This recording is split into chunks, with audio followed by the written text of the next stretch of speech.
Bom dia, turma. Aqui é o professor Nivaldo. Sejam bem-vindos à nossa aula de ciências. E hoje iremos aprender um pouco sobre reprodução em plantas. As plantas, de maneira geral, elas apresentam dois tipos de reprodução: a reprodução assexuada e uma reprodução sexuada. Na reprodução assexuada é aquela em que um único indivíduo ele vai dar origem a outros indivíduos idênticos a ele. Assim, os descendentes vão apresentar material genético idêntico a quem o originou. Um exemplo de planta que realiza esse tipo de reprodução é o bambu, em que de um mesmo indivíduo, vários brotos, podem dar origem a novos pés de bambus, por sua vez. Mas o bambu é apenas um exemplo de planta que faz esse tipo de reprodução. Existem várias outras espécies que também realizam a reprodução assexuada. Já a reprodução sexuada é aquela em que ocorre a produção de gametas, gameta masculino e gameta feminino. Esses gametas eles se unem em um processo chamado de fertilização ou fecundação.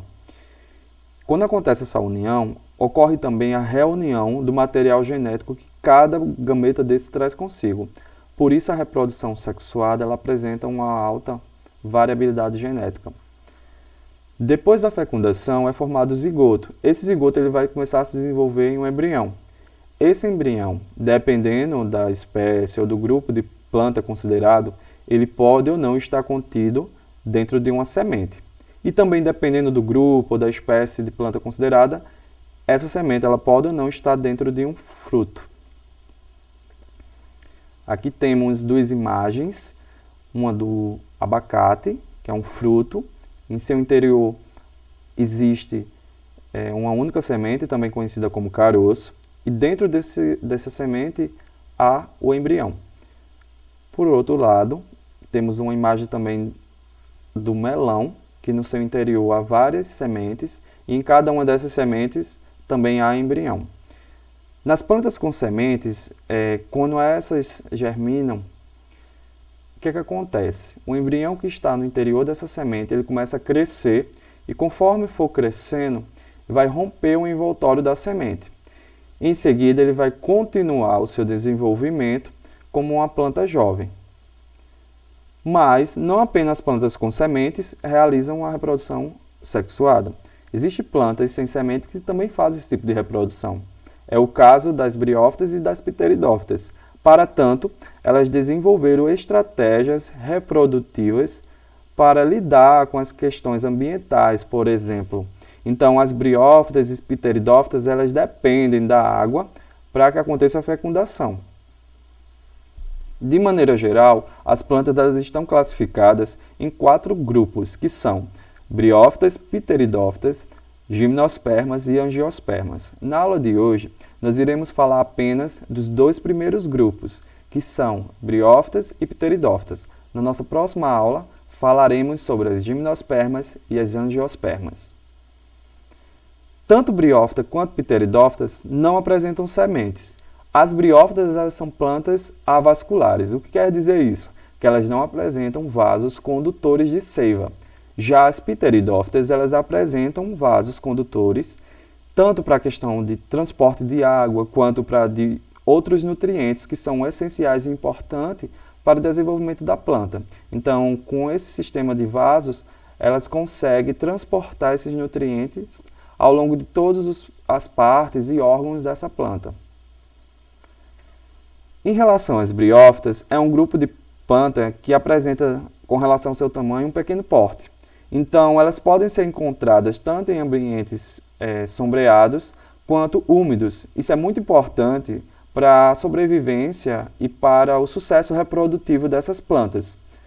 As briófitas elas estão reunidas em 3 grupos, que são os musgos, as hepáticas e os antóceros.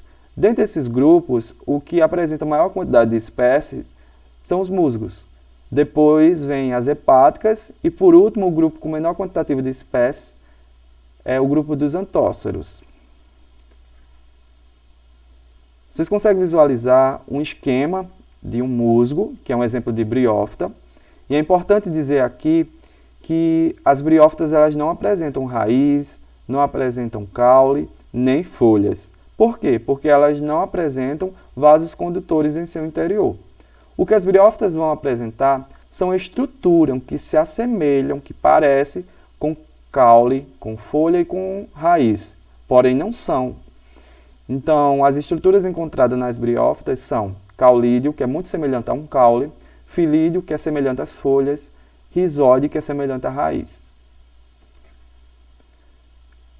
O ciclo reprodutivo das briófitas, ele apresenta algo que chamamos de alternante. O que quer dizer isso? Ele apresenta uma fase sexuada e uma fase assexuada. Então, o gametófito, que é essa parte que está em contato com o solo, ele produz gametas que se reproduz de forma sexuada. E a partir daí vai dar origem ao esporófito. Esse esporófito, como vocês podem visualizar também na imagem, ele está acima do gametófito. O esporófito, quando ele produz os esporos, ele produz os esporos e quando esses esporos eles são liberados no ambiente e caem num ambiente adequado, né, úmido, eles podem germinar, originando novos gametófitos. Vamos ver isso melhor nesse esquema. Então, começando aí em reprodução assexuada, podemos perceber que essa fase é representada pelo esporófito. Nesse esporófito, podemos encontrar a cápsula, que no seu interior existem os esporos. Esses esporos, quando caem em local úmido, eles podem dar origem tanto a um gametófito masculino quanto a um gametófito feminino. No caso do gametófito masculino, ele quando cresce, ele vai produzir gametas masculinos. E o nome do gameta masculino das briófitas é anterozoide. No caso do gametófito feminino, ele vai dar origem aos gametas femininos, que tem como nome osfera.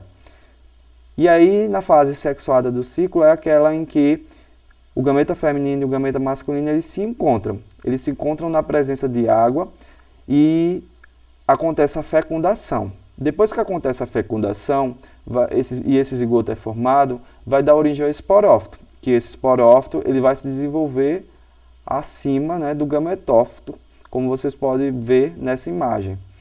Em seguida, vai dar sequência à parte assexuada do ciclo. E daí segue novamente todo o percurso. É dessa forma que funciona o ciclo das briófitas, sendo alternante entre uma fase sexuada e uma fase assexuada. Já as pteridófitas é um grupo que tem aproximadamente, nos dias atuais, 12 mil espécies já identificadas e descritas. Então, como elas são plantas vasculares, elas apresentam tanto raiz, quanto folhas, quanto caule. E também apresentam um ciclo de vida alternante entre as fases sexuada, que é conhecida também como gametofítica, e a fase assexuada, conhecida como esporofítica, de maneira semelhante às briófitas. Bom, nas samambaias, que é um exemplo de pteridófitas, existe na parte inferior das folhas, como vocês podem visualizar nessa imagem, e na época reprodutiva, os soros, que são pequenas estruturas, né, circulares marrons. Nesses soros são encontrados os esporos, né, e esses esporos, quando ele cai no solo, eles dão origem a uma planta que tem um formato aproximado de um coração. Essa planta é chamada de protalo. Esse protalo ele é capaz de produzir tanto gametas masculinos quanto femininos. E aí, quando há a presença de água sobre esse protalo, seja água da chuva, do orvalho, esses gametas nele produzidos, eles se encontram, né? O gameta masculino e o gameta feminino, eles podem se encontrar, formando assim, passando pelo processo de fecundação e formando o zigoto. Vamos visualizar isso melhor nesse esquema de reprodução da samambaia. Então, os soros que estão na parte inferior da folha, ele contém os esporos. Esses esporos, ao serem liberados durante a época reprodutiva da planta, eles podem cair no solo e germinar. Quando eles germinam, eles dão origem ao protalo, que é essa planta em formato de coração, como vocês podem ver. Esse protalo ele apresenta tanto células reprodutoras masculinas, que é o anterozoide, quanto célula reprodutora feminina, que é a osfera. E daí, na presença de água, esses anterozoides vão nadar até encontrar a osfera e possibilitar o processo de fecundação. Depois da fecundação vai acontecer a formação do zigoto e a planta ela vai germinar sobre o protalo. É dessa forma que acontece a reprodução de uma samambaia. Bom, minha gente, é isso. Eu espero que vocês tenham compreendido. Espero vocês na nossa próxima aula. Bons estudos!